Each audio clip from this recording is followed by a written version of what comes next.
আসসালামু আলাইকুম। আজ আমি অন্যরকমভাবে সবজি রান্না করব। সবজি রান্না করার জন্য প্রথমে আমি সবজিগুলো কিউট করে কেটে নিয়েছি। এখন আমি দিয়ে দিচ্ছি 1 কাপ পেঁপে, 1 কাপ আলু, 1 কাপ গাজর। তারপরে দিয়ে দিয়েছি হাফ কাপ পেঁয়াজ, 1 কাপ মিষ্টি কুমড়ো, 1 কাপ বটবটি। এরপর দিয়ে দিচ্ছি 1 কাপ দুন্দুল, 1 কাপ বেগুন, 1 কাপ মূলো। তারপরে দিয়ে দিব 1 কাপ চিচিঙ্গা, হাফ কাপ কাঁকরোল, হাফ কাপ সিম। এর সাথে দিয়ে দিব 1 কাপ পটল আর কয়েকটা কাঁচামরিচ ভেঙে দিয়ে দিব। এখানে আমি কিছু পরিমাণ মতো মশলা নিয়েছি। এখানে নিয়েছি লবণ, হলুদের গুঁড়া, মরিচের গুঁড়া, ধনিয়ার গুঁড়া, জিরার গুঁড়া, গরম মশলার গুঁড়া, আদা রসুন বাটা। সাথে আমি একটু তেলও দিয়ে দিয়েছি পরিমাণ মতো। এখন আমি সবগুলো সবজি ভালোভাবে মশলার সাথে মিক্স করে নিব। আমি এখানে অনেক রকমের সবজি দিয়েছি, আপনারা চাইলে আরও কম সবজি দিয়েও রান্না করতে পারেন এই সবজিটা। মশলাটা ভালোভাবে মিক্স করে নিয়ে আমি চলে যাব চুলায়। চুলায় বসিয়ে দিয়ে আমি অল্প পরিমাণ পানি দিয়ে দিব।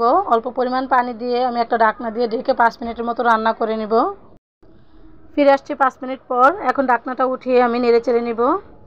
নেড়েচেড়ে নেওয়া হয়ে গেলে সবজিটা বাগার দেওয়ার জন্য আরেক চুলায় আমি তাওয়া বসিয়ে দিয়েছি। তাওয়াতে কিছু তেল দিয়ে দিয়েছি। তেলটা গরম হওয়ার পরে দিয়ে দিয়েছি কিছু পেঁয়াজ কুচি, কিছু রসুন কুচি আর 3টি শুকনো মরিচ।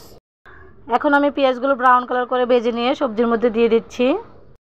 তারপর দিয়ে দিব কিছু টমেটো কুচি আর 1 চামচ চাট মশলা।